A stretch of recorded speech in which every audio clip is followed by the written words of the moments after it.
گناہوں کو معاف کروا دے۔ ہاتھ اٹھانے کی دیر ہے، لب ہلانے کی دیر ہے، رب کائنات اپنا در رحمت کھول کے انتظار فرما رہا ہے کہ میرا بندہ کب میرے پاس آتا ہے میں اس کے گناہ معاف کروں۔ حدیث مبارکہ میں بنی اسرائیل کے ایک شخص کا ذکر ملتا ہے کہ اس شخص نے اپنی زندگی میں کوئی گناہ ایسا نہیں جو نہ کیا ہو، سارے گناہوں کرتا تھا۔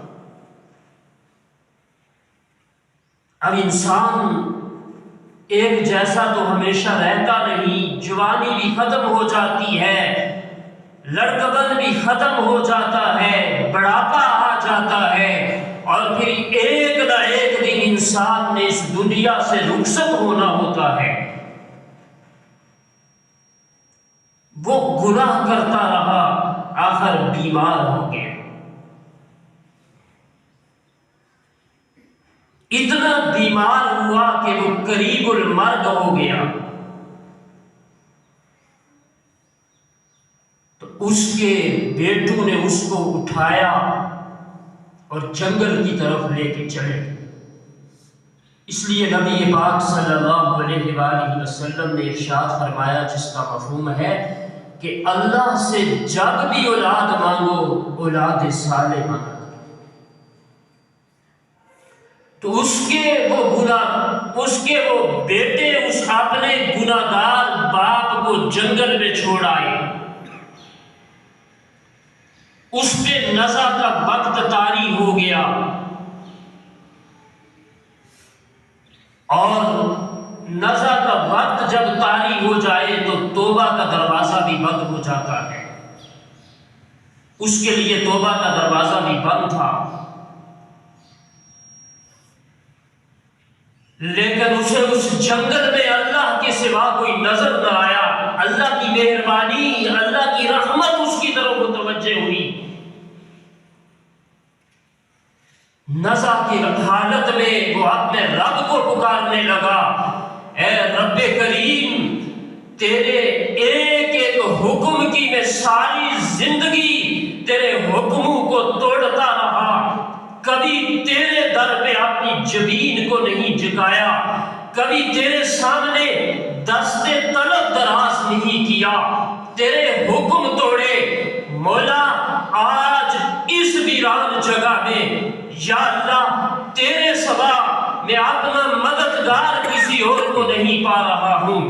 اے اللہ میں ہر گناہ کرتا رہا، لیکن تجھے غفور الرحیم کہتے ہیں، تجھے بخشنے والا کہتے ہیں، تجھے معاف کرنے والا کہتے ہیں، مجھے معاف کر دے۔ بے شک میرے لیے توبہ کا دروازہ بھی بند ہو چکا ہے، اے اللہ مجھے معاف کر دے۔ اس کی وہ درد بھری آواز تھی کہ رب نے اس کے سارے گناہ معاف کر دیے۔ اور وقت کے نبی حضرت موسیٰ علیہ السلام کو حکم دیا اللہ نے کہ فلاں جنگل میں میرا ایک بندہ انتقال کر گیا ہے، اے کلیم اللہ آپ جاؤ، اپنے ہاتھوں سے اس کو اٹھاؤ، اس کو نہلاؤ، کفناؤ، نماز جنازہ پڑھو اور اس کو دفنا دو۔ سیدنا موسیٰ علیہ السلام اللہ کے حکم پہ وہاں پہنچے، دیکھا کہ وہ شخص وہاں پڑا ہے جس کے بارے میں سارے بنی اسرائیل والے یہ کہتے تھے کہ یہ تو ہر قسم کا گناہ کرتا ہے۔ اللہ کے پیارے کلیم اللہ کی طرف متوجہ ہوئے اور رب سے عرض کرنے لگے، مولا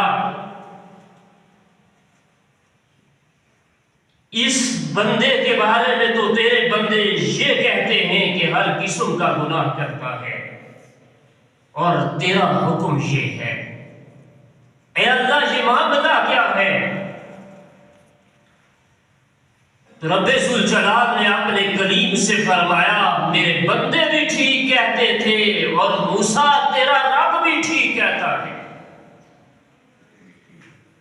جب میرے بندوں نے تیری امت والوں نے اس کو دیکھا تو جو اس کا حال بیان کر رہے تھے وہ ایسا ہی تھا، لیکن جب یہ میرے در پہ آیا اور اس نے میرے در پہ آ کے ان الفاظ سے مجھے پکارا کہ اس نے صرف اپنی بخشش کی طلب کی، یہ اگر اس وقت کہتا کہ ساری بنی اسرائیل کی بخشش فرما دے تو میں ساری بنی اسرائیل کی بخشش فرما دے۔ وہ رب ہے۔ موسیٰ علیہ السلام کی زمانے میں بارش بند ہو گئی، اللہ کے پاس درخواست لے کے گئے اللہ بارش برسا دے، تو اللہ رب العزت نے حضرت موسیٰ سے فرمایا کہ اپنی سارے لوگوں کو جمع کرو ایک جگہ اور دعا کرو مجھ سے۔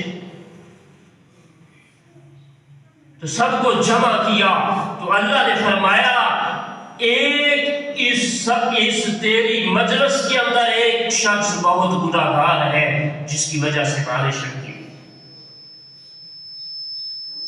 تو اعلان کر کہ وہ شخص نکل جائے تو میں بارش برسا دوں۔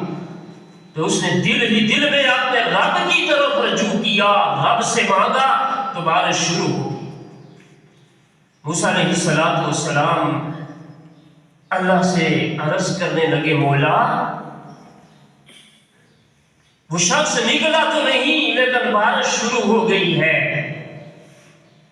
تو اللہ نے فرمایا اس نے مجھ سے دوستی کر لی ہے، مجھ سے صلح کر لی ہے۔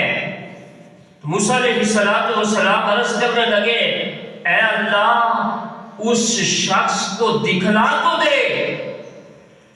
اللہ نے فرمایا میں نے اس وقت نہیں دکھلایا جب وہ میرا نافرمان تھا، اب تو وہ میرا دوست ہے، مجھ سے کیوں دکھلا؟ معزز سامعین،